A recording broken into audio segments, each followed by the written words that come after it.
Hey everybody, how we doing? At the end of this video, I'm going to show you how I hook my horses up. Some people that didn't understand what was going on show some concerns about how I'm hauling these horses. And understandably, but check out the end of the video if you got concerns about that. But right now, let's get started and get the day going.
So I throw this clip in here just because I'm trying to be a little bit honest. I generally show the biggest pulls that we do because that's what's interesting to me. And pulls like this right here are just normal and average, but I do give people the wrong idea, I think, of what I do. I do pulls like this or maybe a little bit bigger. And depending on the temperature, depending on the skid, there's a million and one variables. But I actually, day in, day out, don't do, a lot of big skids. Actually, between the weather and the size temperature that we're in and stuff, there's a skid coming up here. I think it's the biggest skid I've done in 3 weeks. It's just not... I see some guys up north, especially getting out snow and ice, man, they just come out with massive skids. And like this job here, other than like 3 or 4 acres of it, maybe not that much, it's all slightly uphill. It's not a bad hill, but it's slightly uphill. And if that hill was going the other way, we're pulling down the hill, I would be doing bigger pulls on average, and I'd be using the log arch more. But as it is, we're not too far off from swapping up to the log wagon. When you put that weight on those wheels, you can go uphill and go further with it, which this job is, I think it's like 30 acres maybe. It's maybe a little over a quarter mile back in there. So I don't want to give y'all the wrong idea that, we just go out and do big pulls all day, every day. It's actually maybe quite far from the truth. There's a lot to be said for, just like you pace yourself to pace your horses, and it's a lot better to get things done that way sometimes. Every situation is different. If y'all want me to shut up and not talk anymore, I'm more than happy to do that. The only reason why I'm talking is because friends of mine said I should talk and explain things, but let me know. And also let me know if this video is too long. I actually stopped watching some videos because they're so long and it got really boring. Alright, right here, this may not be a very big pull, but it's still the biggest pull that these horses have done in quite a while. And actually are showing it by they come apart in their technique a little bit. So I like this part. I'm going to shut up now.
That tree was blown down, but the wood was still good in it, and the customer made the right call and decided to get after the woods before any more of them went bad or blown over or they rotten out. So it's a good time to the woods be logged. He's saying it's just about perfect.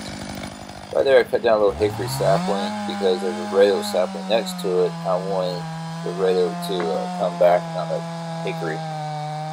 And I threw it underneath this log, so when I cut it, it falls down. It's sticking up a little bit, so if I want to throw a chain around it, it'll be considerably easier for me. So this is how I spend my time. My horses are taking a break. I'm cutting timber and clearing trails, and so they get lots of breaks throughout the day. Just kind of a steady pace,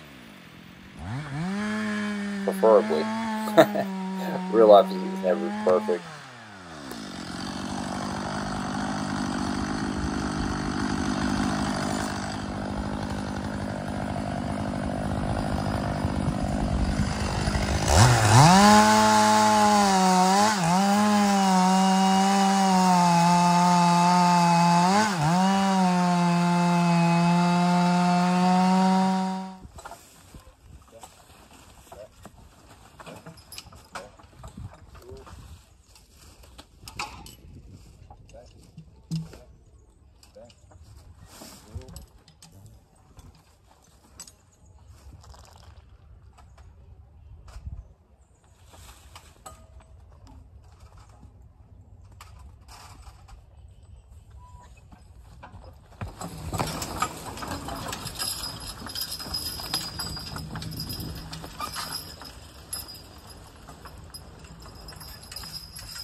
So I've undone the check reins, so the heads are free, all that good stuff.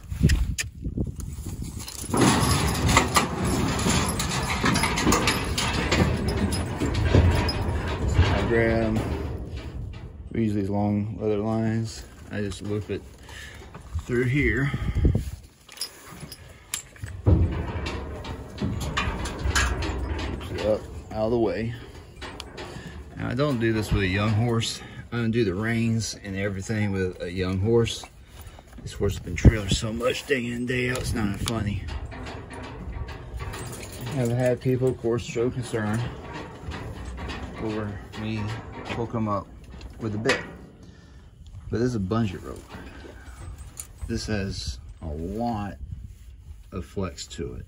And these bits are straight snaffles, very gentle. Either one of these horses by themselves can drag me around, no problem by the bit.